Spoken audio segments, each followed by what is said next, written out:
Hey everybody, it's Monday. I should be more coherent than last week. Here's hoping. Before we get into this video, that I did not intend to be as harsh as it turned out to be. But there was no way around the central premise that this is what I was going to talk about today. I don't make the news, I just report it. I try very, very hard not to be negative on other people. But when people who don't know what they're talking about bash people who are trying to be innovative and do cool stuff, the creator in me gets really pissed off, and then we get redheaded rage. And redhead rage should not be confused with outrage, because redheaded rage is very, very real. Like Hulk in the background now. You'll notice Superman is moved. I now have my G1 Transformers there. More on that. Patreons will get to see a breakdown of the new stuff. My vintage 80s Transformer collection, some of which are the metal ones, the Takara ones, the G1 ones. So consider now be joining Patreon. I think you should try joining Patreon because my patrons are cool. We screwed that up. I screwed that up. But Idina Menzel is hard to sing. Props to Idina Menzel. Oh, what did John Travolta call her? I don't remember. But also props to Hideo Kojima. Because a good artist creates truth through the discussion of what they do. There is no such thing as perfect art. None. There is good art and there is not great art, but there is no such thing as perfect art. And people who are too critical on art that has meaningful value are usually hacks.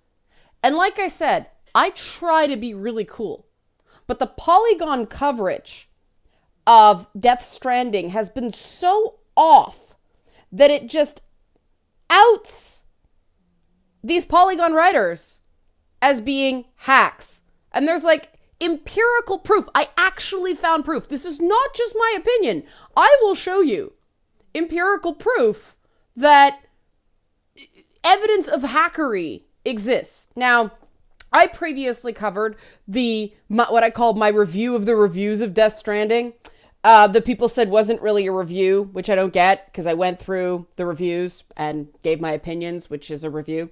But the people who claimed what I did wasn't a review, apparently are hanging out with Polygon writers, because we'll start with the original review.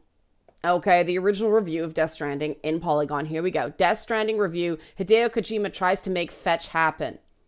All right. Cliche title. And then it says the most advanced walking simulator the world's ever seen. That's not what I'm focusing on. I dealt with this in my previous video. I'm dealing with the opening concept in this article. Video game quests come in all shapes and sizes. There are big, splashy main story quests. There are quests that reveal the dark backstory of one of your compatriots. There are the obnoxious follow that stranger without being seen quests. And then at the very bottom of the unspoken quest hierarchy, there are fetch quests.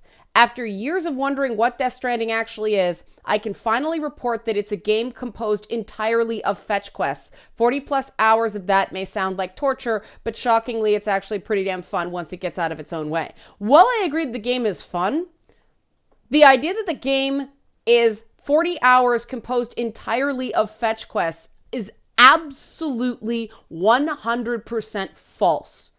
Death Stranding is essentially a stealth action game where you're delivering things from place to place.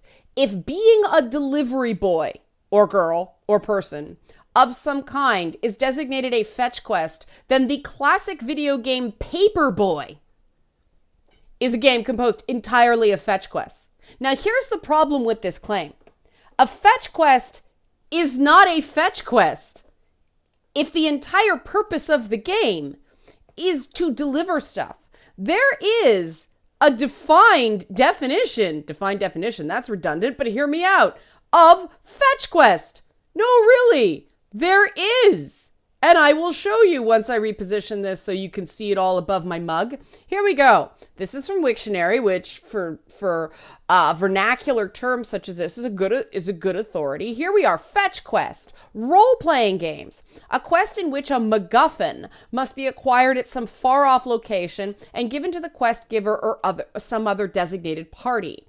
First of all, Death Stranding is not an RPG. Therefore, fetch quest does not apply. But what is a MacGuffin? You ask, for people who may not be aware of terms from, 1939. Yes, it's been used since then, but I have learned that people past a certain demographic, people in, the millennial cohort, or more specifically Gen Z, don't know what a MacGuffin is. So a MacGuffin is an object, event, or character in a film or story that serves to set and keep the plot in motion, despite usually lacking intrinsic importance. Now, if you want to claim that materials that you need to deliver to some far out outposts because it's going to keep the colony going and improving the civilization is a MacGuffin. But I don't think essential resources lack intrinsic importance. So the definition of fetch quest falls apart. Therefore, the Polygon opinion by Rush Frushtick, that Death Stranding is a game composed entirely of fetch quests is false. It falls apart. But there's more. One would think that a video game reviewer would have a certain skill with video games, okay?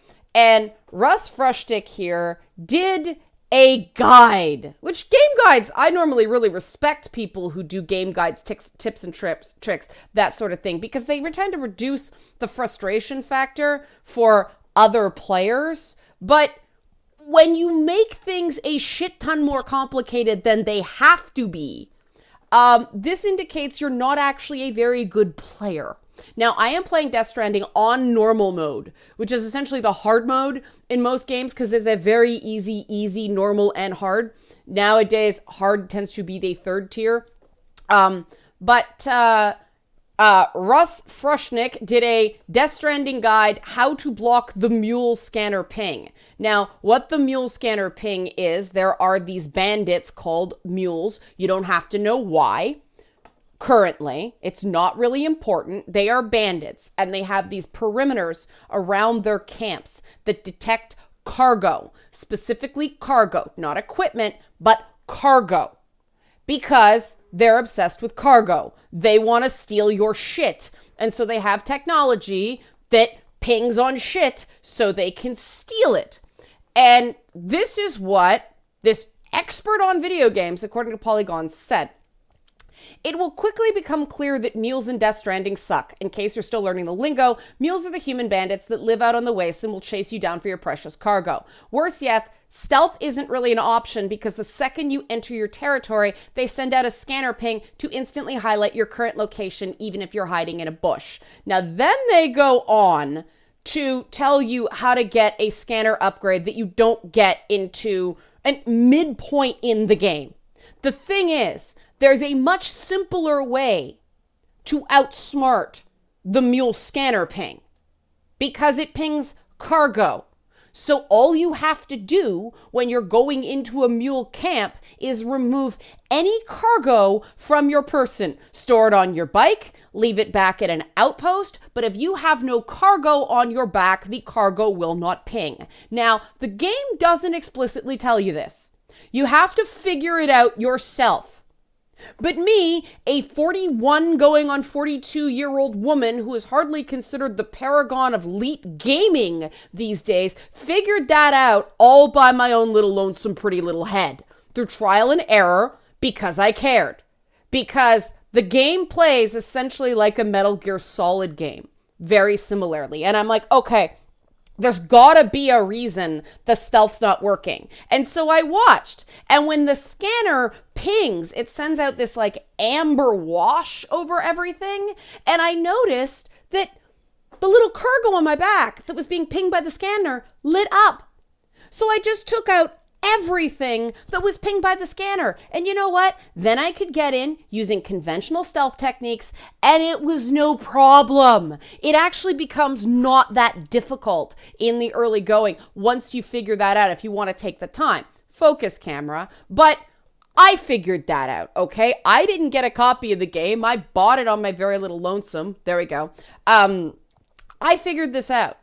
You'd think somebody writing a game guide for a major website would be able to figure this out. And if you can't figure out basic tactics that the game deliberately wants you to figure out through observation, because one of the themes of the game is connecting with the world around you, you think if they couldn't figure that out, are they really a terribly good, first of all, guide to being a good player? Secondly, a particular authority on whether a game is good or not, whether quest design is good or not, and, you know, whether there's somebody you should listen to regarding their definitions and perhaps their perceptiveness.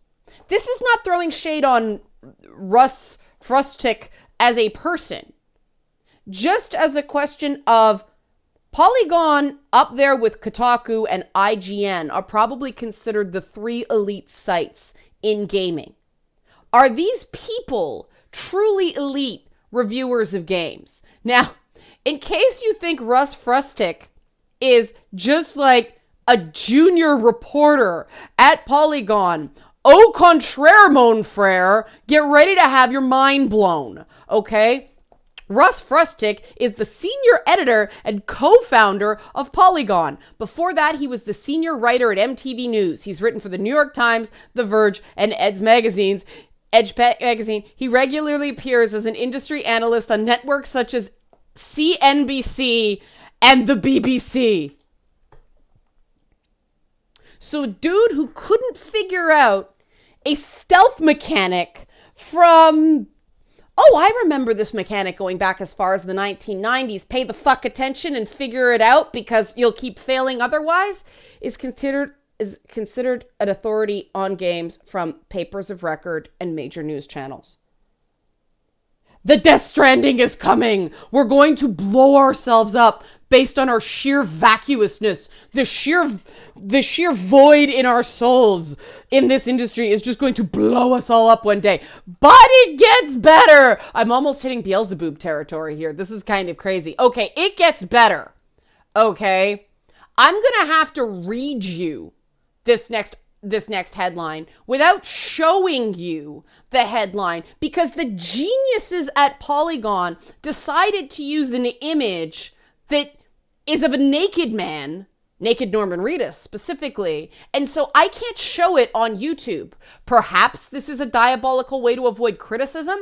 Perhaps someone just didn't think and they wanted to shock and get people in trouble who are reading at work, okay? But I'll show you the feet so you can see that, yeah, totally naked. The headline here is Death Stranding is a terrible story, but a wonderful puzzle. And Colin Campbell, another writer at Polygon, went on about what a bad writer Hideo Kojima is. What a bad writer, but what a good game designer he is. Now, I'm not going to bother repeating the theories in this story other than read the opening line. The news that Hideo Kojima wants to make a movie fills me with dread. Somebody wanting to make a movie fills you with dread.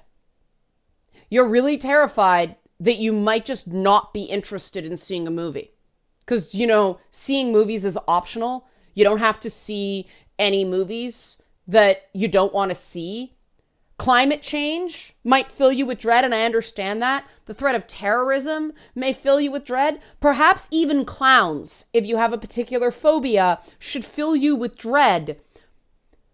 But a movie you're not interested in should not fill you with dread. Okay? Just should not. Just saying. Opening line, maybe not the best writer. So this writer, who starts things off with a vast overstatement, says in like the fourth sentence, He says, to put it bluntly, I think he's a bad writer, him being Hideo Kojima. Now, and yet he says it's an excellent game. Oh, it's an excellent game. But where does he get the expertise required to say Hideo Kojima is a bad writer? I disagree, by the way, as somebody who is an award-winning comedy writer. Just saying, award-winning, some credentials there for whatever awards are worth. Also, I have gotten some accolades for my documentary and news work as well. So I do have some resume items here about writing in general. I also edited a very well-received anthology of religion and science fiction and fantasy called Wrestling with Gods. So, just saying, I do have some credentials here. Now, what does Colin Campbell, the person who says Hideo Kojima is a bad writer, have on his resume to feel like he can say someone is a good or bad writer? Here we go. I'm a games journalist living in Santa Cruz, California. I recently wrote and published a novel about the game industry called Piranha Frenzy. Not only does this sound like some kind of like furry porn, let's find out what went on with Piranha Frenzy, because a novel means I can search it, meaning there's a Goodreads entry on Piranha Frenzy, and it is 3.67 out of 48 ratings and 7 reviews. If you're only getting a 3.67 on Goodreads, maybe you shouldn't be criticizing other people's writing, because Goodreads is notorious for people getting their friends to go in there and pad reviews. And it's the most cliche concept for a book about the games industry. Video game journalist Kirsty Wong, oh Lord, has just a few hours to complete the big review of summer blockbuster Satanic Realm 5 for her employer, big game website Piranha Frenzy. Kirsty's bosses, the game's fans, and even her partner are pressuring her to deliver a high score. But there's something about this game that is deeply troubling. Her investigations and actions over the next few hours will change her life and the world of gaming forever. So, it's basically a combination of a Mary Sue and Jeff Gertzman. And then if you go through the reviews, it's basically, this was a book about Gamergate. No game review, no single game review, no single action by a games reporter, certainly over a 24-hour period, the next few hours, will change the world of gaming forever. Otherwise, Jason Schreier would have power nigh unto a god, and Ben Kuchera would be able to create planets like Dr. Manhattan. Okay? This is insane. Never mind that the guy decided to make a book about how horribly treated women are in the gaming industry, but he put on the cover of this book that's, outrage against sexism, a classically beautiful woman's naked back.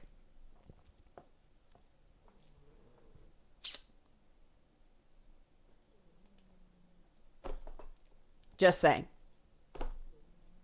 So not only is he wrong about his comments about Hideo, I wasn't going to do this, but let's go in. But my whole point was that he's really not in any position to determine good writing from bad writing. He wrote one book that didn't set the world on fire. I'm checking something for a second. Okay, here's proof, okay? Here's my book. Wrestling with Gods. 3.88. 3.88 with 25 reviews and 43 ratings. 3.88. I have a better Goodreads score than that guy. So there. And this may seem like a small amount, but, 0.2% on Goodreads, that's a lot. That's a fair bit. There you go. Empirical evidence. I thought I should check that just so I should be honest with it. And by the way, the the sci-fi world is tough on books. But moving on, just making that point. I didn't know what it was going to be before I looked it up, so that was me being honest. Here we go. Okay, so I hate even doing this because I'm feeling like I'm justifying this horrible analysis. But so this is what he says. Okay, I'm just recentering it so it doesn't look like poo-poo.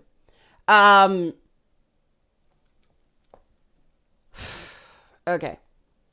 He's talking specifically about story construction, dialogue, and character development, eliminating narrative design from the writing in a video game. First of all, mistake. You can't do that. You just can't do that because video games are not movies. Video games are not TV shows. You have to write a good game, not a good movie, not a good TV show. And that is true for every medium. If you're trying to write a novel as a TV show, it will suck. If you're trying to write a comic book as a movie, it will suck. Every medium has their own things that make it good or not good. Okay. So he says, the reviews have already noted that Death Stranding monotone characters talk too much. They over-explain their motivations, detail obvious plot directives, and grind us down with reference to sophomoric themes of togetherness. Kojima has little interest in brevity or subtlety. He's overly keen on tired horror tropes like creepy abandoned baby dolls, spiderwebs a source of evil, and masses motifs of hidden motives. He leans heavily into sci-fi drivel about demigods, conspiracy theories, and phony science. Characters spend hours talking rubbish about how BTs intersect with BBs and how the void outs are triggered by mules and timefall and dooms and chirals, and actually it turns out this gibberish is precisely where his good instincts shine through. What? First of all of this is skippable. Second of all, you're talking about a world where people don't have a lot of communication, so the minute they get somebody in front of them, they tend to be very chatty. It is annoying at first. I eventually realized this is really an interesting point. It's believable because in a world where there is so little human contact, the minute someone gets your attention, right? It's like, oh my God, I'm going to tell you all the things because human contact. That was actually a very believable world. And the things that make it annoying are the things that,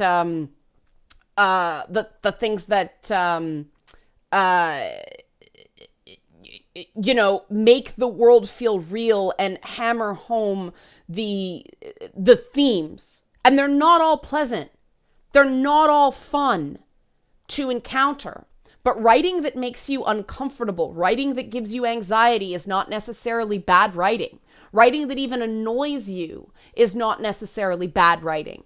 Because good writing gives you a first impression, then alters that impression as you go along. It makes the characters feel well-rounded, whole, believable people. Okay? Unlike the stereotypical chick with the bright red bob cut in Piranha Frenzy with the Mary Sue name. Like, outrage. Okay. So on we go. Kojima is awful at telling a recognizably coherent linear story, but he's highly skilled at creating a vast narrative landscape of intrigue and then smashing up into a million little pieces before allowing us to see each of them one at a time. The initial confusion is part of the thrill. Thank you, sir, for accurately defining in one paragraph, one run-on sentence that is also a paragraph, the difference between writing a compelling video game and writing a compelling linear story. There may be hope for you as a writer yet. Maybe if you do less run-on sentences that are entire paragraphs in and of themselves. Just kidding. That was mean. But we are not analyzing a movie here. We are analyzing a video game. That's a cheap shot. There are plenty of movies as well that are deliberately incoherent at the beginning. Hideo Kojima, I've described quickly to people what the deal with Hideo Kojima is, and I basically say he's the David Cronenberg of Japan. And those displacements are part of it. Not everybody's going to get it. Some people are going to be downright put off by the difficult themes that both creatives go at. But for those of us who connect, there's nothing better when they're on their game. That doesn't mean they don't stumble. That doesn't mean they don't have business pressures and things like that. But they are very good at what they do. And then he goes on to say the whole thing is an illusion. You're talking about people who communicate for virtual worlds. Of course it is. He does not say that it be all being an illusion, a trick, is a good thing. He's claiming it's a bad thing. But he also said that Kojima has a lack for presenting visual and imaginative oddities, which leave me badly wanting to know what the fuck is going on. Why are we eating bugs? Where do these ghosts come from? What's on the other side of that mountain? Who are these jackasses attacking me? What's it like to have a motorbike? Why am I carrying a baby in a box? What's it like to have a motorbike? Another clunky line. But anyway, all of these things in the game, and I'm not going to get into spoilers, but they're all explained. Why are we eating bugs? There's a reason. Where do these ghosts come from? They explain it outright very early on. I'm not even on chapter 3 yet. I'm telling you, I know what all these things are. Okay. But his big summary halfway through is that in the end, Kojima can't fully explain it all because so much of his work is inexplicable. His starting point is a muddled canvas of blurry ideas, so how can his endpoint be anything other than a mess? This is someone who does not understand what the game is doing. Many video games, a well-designed video game, I would claim, does not tell you what it all means. A well-designed video game allows the player to determine what it all means, because that is the ultimate in-player choice. A game can give you ideas about what other characters think the experience means. But unlike a film, unlike a book, and not all of them do this, plenty of very good stories end on a quantum ending, like the original Watchmen, and does not tell you what you should think about it all. Plenty of excellent stories don't spoon feed you that way. But some do. And in a book, in a movie, that's totally fine. You know what? Even in a game, certain games have a strong point of view, and that's fine. But some games don't, and that is not inherently a mistake. And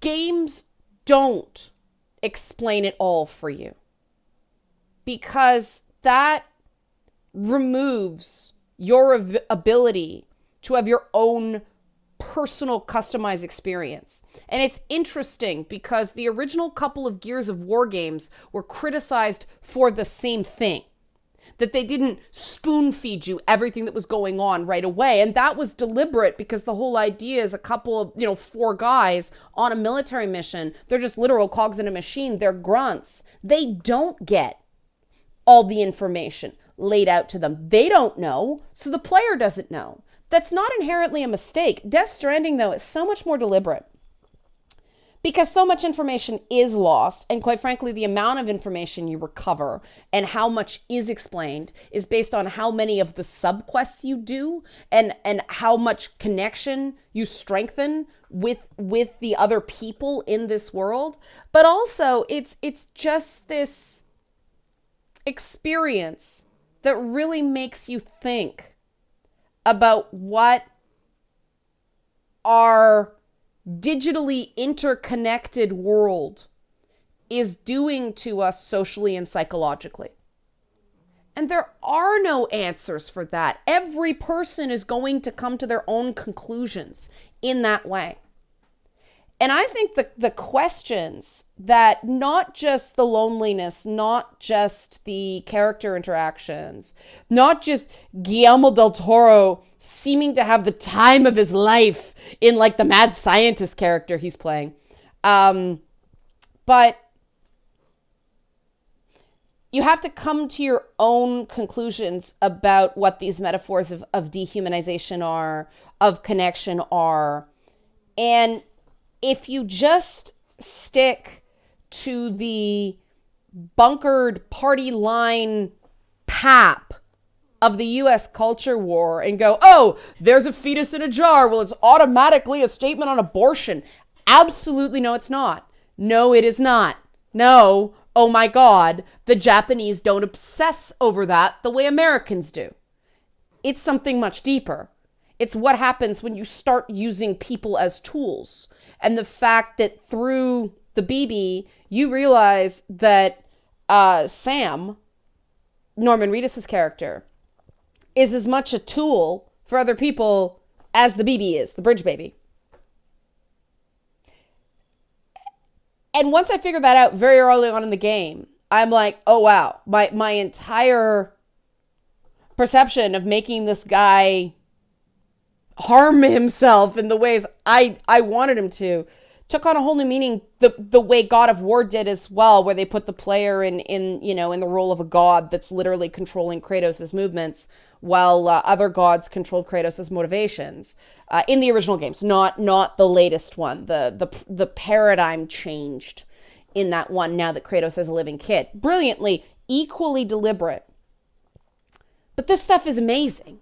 And you'd think that one of the top tier websites, at least in terms of funding and exposure, should be doing better by these games than a mediocre writer insisting that somebody with a much greater track record and a much more, ambitious output can't write. And somebody else who couldn't figure out a basic stealth mechanic early on is writing game guides and insisting the entire game is a form of quest that only applies to RPGs, and this game is not an RPG.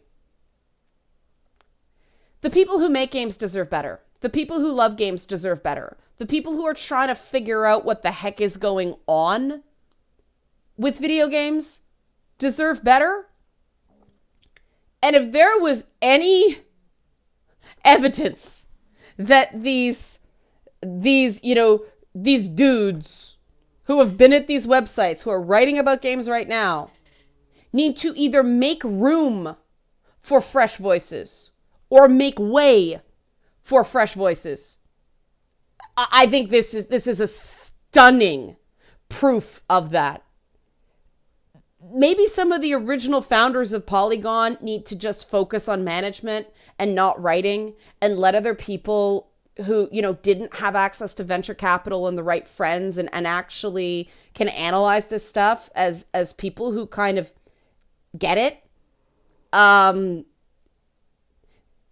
Maybe they should be the ones writing about this stuff. Now, I want to be fair. This stuff wasn't done extremely fast. People had a lot of time with this game.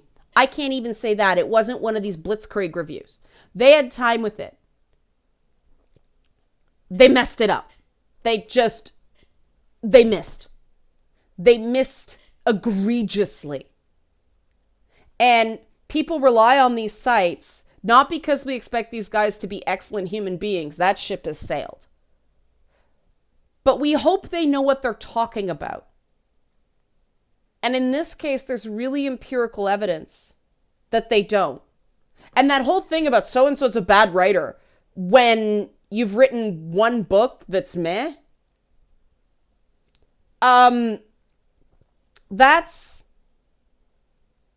something that drives me crazy. Because instead of learning from people, you're judging people.